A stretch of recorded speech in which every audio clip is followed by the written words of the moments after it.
What is unrequited love? It's being in love with a person who cannot return your loving feelings. Have you been in that place before?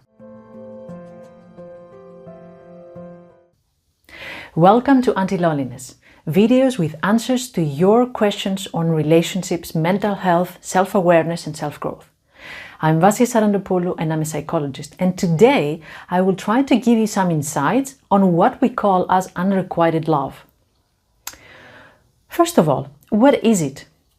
It's when we have feelings about a person we don't know, or when we have feelings about a person who consciously rejects us, or when it's a one-sided experience. And that kind of experience creates feelings of shame, pain, grief, guilt, loneliness, hopelessness, and despair to us. And that's why we're talking about it today. What are the types of unrequited love? It's when we have desire for an ex after a relationship has ended, or for somebody who doesn't know that we have feelings for them, or maybe they don't even know us, for somebody who's not available, or when we are both in relationships and we cannot be together but we still have feelings about each other, or somebody who is just not returning your feelings. How do you know you are that person? Let's see. Let's create the profile of a person who is in a situation of unrequited love. You're the one who initiates contact. And when you do that, you create a pattern where roles and balance is shifted. You are the one that you are the initiator all the time. That's the role that you take. You take the responsibility of initiating. And then the other person takes the role of being the recipient of that action. But also they take the responsibility of rejection for you. So it becomes like the role of the victim and the perpetrator. It's also when you have unrealistic views on the relationship. You daydream when it's going to be a time that you will be together, even though there's nothing realistically intangible showing that you will be together. There's no sign from the other side that they want to be with you. As a result, it's also possible that you put that person on a pedestal. They're perfect. They are the knight or the princess that will save you. And at the same time, you ignore all the imperfections that they have, or all the signs that show that maybe this is not a healthy relationship. Shall we go to the next chapter, which is very useful. How to move on when we're feeling like that. First of all, I know it's hard. And especially if you have been with that person in a relationship, but you still have feelings for them, but they don't, it's really hard to move on.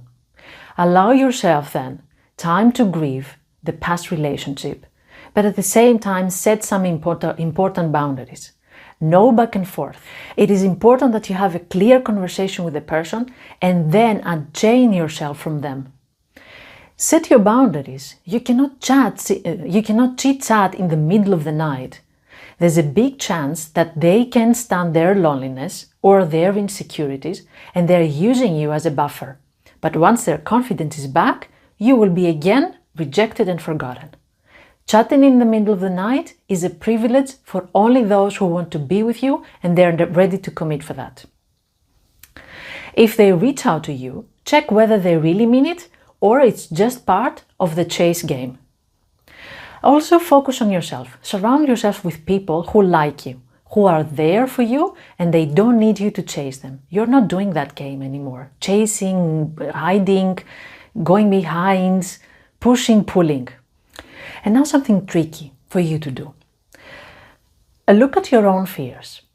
What if the reason that you are after somebody who is unavailable is because you are afraid to commit and you're choosing people who will keep you at a distance one way or another?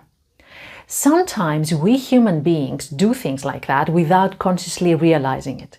And then we choose people who don't commit and we just throw the responsibility of that on them. Now, in order to change, we need to claim our own responsibility. We are responsible for the feelings we have and to whom we are showing them. We are responsible for our relationships. Find a person who deserves your feelings and commit to a healthy and balanced relationship. That was my 2 cents about unrequited love. I hope it gave you some confidence in getting unstuck from there and moving on to finding the relationship you love and deserve. If you're looking for more insights, feel free to check Anti-Loneliness Academy. We'll surely have something useful for you there. Or check our blog articles to read more about relationships. Leave me a comment or a question and I will gladly get back to you as soon as possible. Check also our suggested video on relationships. Thank you so much for watching. Take really good care of yourself.